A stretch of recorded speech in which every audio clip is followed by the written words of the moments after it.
বিগত দিনে আরামায়েশ করে এই অঞ্চলের জনগণের টাকা মেরে আমেরিকা বসে যে সেই এসিতে বসে ঘুমিয়েছে সেই ব্যক্তিটা নমিনেশন চাওয়ার জন্য এসেছে।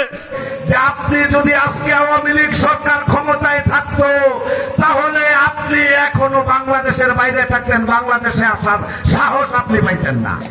এই 16টি বছর 17টি বছর আমাদেরকে যে ছায়া দিয়ে রেখেছে, যে আন্দোলন সংগ্রামের নেতৃত্ব দিয়েছে, মামলা হামলার জন্য জামিন করেছে, কোর্টে হাজিরা দেওয়ার জন্য সহযোগিতা করেছে, সেই ব্যক্তিটাকে তারেক জিয়া খালেদা জিয়া নমিনেশন দিবে না বিগত দিনে আরামায়েশ করে এই অঞ্চলের জনগণের টাকা মেরে আমেরিকা বসে যে সেই এসিতে বসে ঘুমিয়েছে সেই ব্যক্তিটা নমিনেশন চাওয়ার জন্য এসেছে, তাকে দিবে?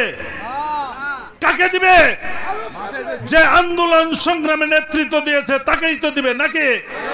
ফুলবাড়িয়া উপজেলার কোন একটি অংশে আওয়ামী লীগের কোন নেতা কর্মীদেরকে ঠাঁই দেওয়া হবে না বন্ধুরা আমার। বাসায় বসে আছেন, ব্যবসা করছেন, কোন ধরনের কোন অত্যাচার আমাদের বিএনপির নেতা কর্মীরা করে না, করে না। অতএব হুঙ্কার দেবেন না, বিশৃঙ্খলা নৈরাজ্য তৈরি করবেন না। তাহলে আখতারুল আলম ফারুক সাহেবের নেতৃত্বে ফুলবাড়িয়া থানার লক্ষ লক্ষ বিএনপির নেতা কর্মীরা আমরা আবারও রাজপথে নামতে বাধ্য হব। ফুলবাড়িয়া বিএনপির নমিনিকে বিতর্কিত করার জন্য দু একজন লোক বিভিন্ন বাজারে বিভিন্ন মোড়ে দু একটা কথা বলেন, বিভিন্ন রকম কথা আমাদের কানেও আসে। আপনাদের উদ্দেশ্যে আজকের এই মঞ্চ থেকে আমরা ঘোষণা করতে চাই, জনাব আখতারুল আলম ফারুক সাহেবের নমিনেশন 2018 সালে ফাইনাল হয়ে গেছে বন্ধুরা। এখানে নতুন করে নমিনেশন নিয়ে প্রশ্নের কোনো সুযোগ নাই।